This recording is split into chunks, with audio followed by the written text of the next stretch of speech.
Russell Wilson headed to Denver in a trade. Aaron Rodgers gets the bag to stay in Green Bay. And I have a new favorite player I would love for the New York Jets to snag at number 4 in the NFL draft next month. Those are the 3 big headlines of today's video.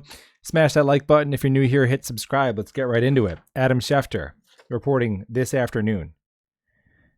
Seattle Seahawks trading quarterback Russell Wilson to the Denver Broncos. Denver will receive Russell Wilson. Seattle will receive Drew Lock, quarterback. Noah Fant, tight end. Shelby Harris, defensive tackle. 2 first-rounders, 2 second-rounders, and a 5th-round pick. I mean, for a quarterback who is going to be a Hall of Famer in his 30s, I think it's a win for both sides. Denver, you pay the price you have to pay. What else are you going to do? Run it back with Teddy Bridgewater? Finish in 4th place? Drew Lock can't play. We know that. And Seattle, I don't get including Lock in the trade. I probably would have just wanted another pick. But if you're going to have to move off your franchise quarterback who's in his 30s, that's about as good as you can do. Pretty good haul. How does it impact the New York Jets?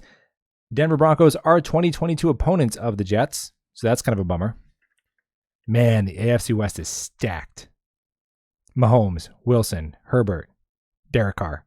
Derek Carr's the 4th best quarterback. Derek Carr, borderline top 10, definitely top 12 quarterback in the NFL.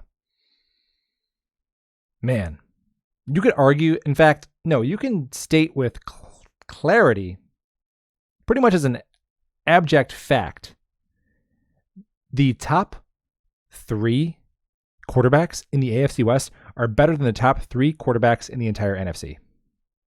We're going to talk about another NFC quarterback in just a second. But how does this affect the Jets? DK Metcalf. Does that trade now seem more realistic? Are the Seahawks maybe in rebuild mode? I don't know. The fact that they included a couple players seems maybe they're trying to retool.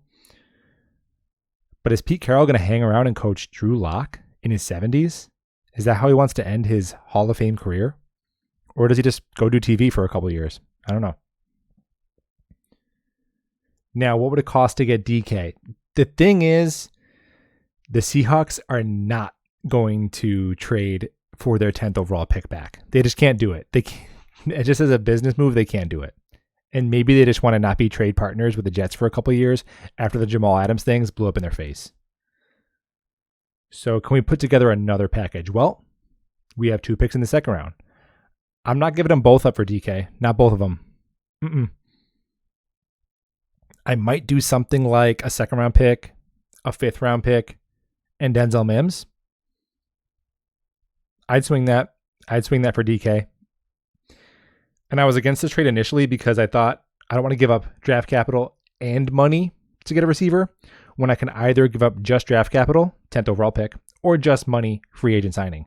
But now with the cap going up, I'm okay with this because of his age and his top level production when he's at his best. Huge move. Huge move. So exciting. I love the quarterback carousel because every year we hype it up and then sometimes these guys just end up staying. Speaking of a guy who ended up staying, Aaron Rodgers, 4 years, $200 million to stay in Green Bay, $50 million per year. Does Aaron Rodgers have any excuse not to win the Super Bowl this year? Who's the 2nd best quarterback in the NFC? Matt Stafford? All due respect, he won a Super Bowl, but come on. Kyler Murray? I mean, Brady's gone. Wilson out of the conference. And we just talked about how the AFC West is more stacked at quarterback than the entire NFC. Now, Aaron, you got the bag, the highest paid player on an annual basis in league history, and they tagged your buddy Devontae Adams to bring him back.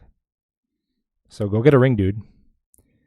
And you could have just said you wanted more money. You didn't have to do all that with the drama. Finally, I am really, really, really falling in love with Ahmad Sauce Gardner. I love this guy. I love everything about him as a player and as a young man.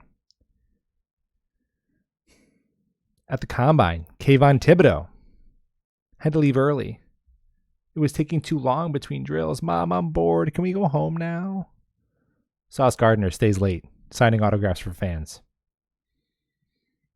Says he's never had a drink or tobacco in his life, not even after winning big games when his teammates and his buddies are partying. He says, the game is enough for me to feel turned up and to feel some type of way. Love it.